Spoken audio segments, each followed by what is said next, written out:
Hi, welcome back to our channel and thank you for joining this video. Today we are going to talk about SIT and give you a bit of knowledge around that and hopefully help your projects in the future. So what is SIT really for? So SIT stands for System Integration Testing, and it's used to make sure that two systems are talking to each other. It's very important on a payroll project implementation, but also HR and time. We predominantly do it to make sure that other systems can talk to your new payroll system, to make sure that the payroll system is getting fed with all the data that it needs. What is an integration? So, an integration is a connector between two different systems. It can be a report, it can be a file, it can be CSV, but it's basically a connector between two systems so that the systems can pass information from one to another. What kind of things do you test in SIT?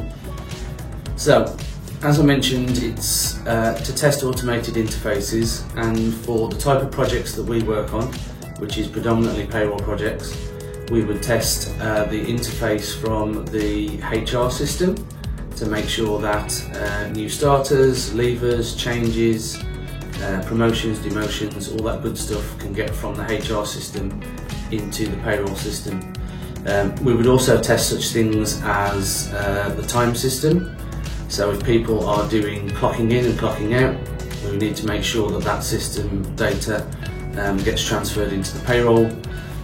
Quite often we deal with pension companies as well.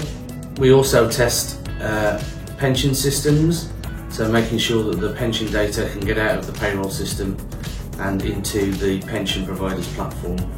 But we also cover other stuff such as benefits. Basically any automated interface that either goes into the payroll system or out of the payroll system is what we test. And we write scripts to make sure that each of the different scenarios is covered. So for instance, there are a number of different new starter scenarios that we would look at, a number of different termination scenarios that we look at as well. So that's basically what we test in SIT.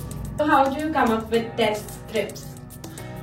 So I'm not an expert in writing interfaces.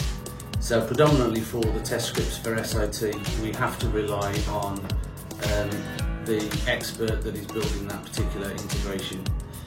There are some generic scripts that we can use on all payroll systems. So if we're testing a HR system to a payroll system, then we would always test new starters, we would always test leavers or terminations, and then we would test things like salary changes, promotions, change of department, change of legal entity. So there are some generic scripts that we can provide, but predominantly the script is based on the requirements of the interface, and the expert who's building the interface is the one that helps us to write scripts. Thank you for watching. I hope you learned a little bit about SIT. If you'd like to learn a little bit more, or even if you just want to talk about SIT because your wife or significant other doesn't like talking about payroll, then please drop us a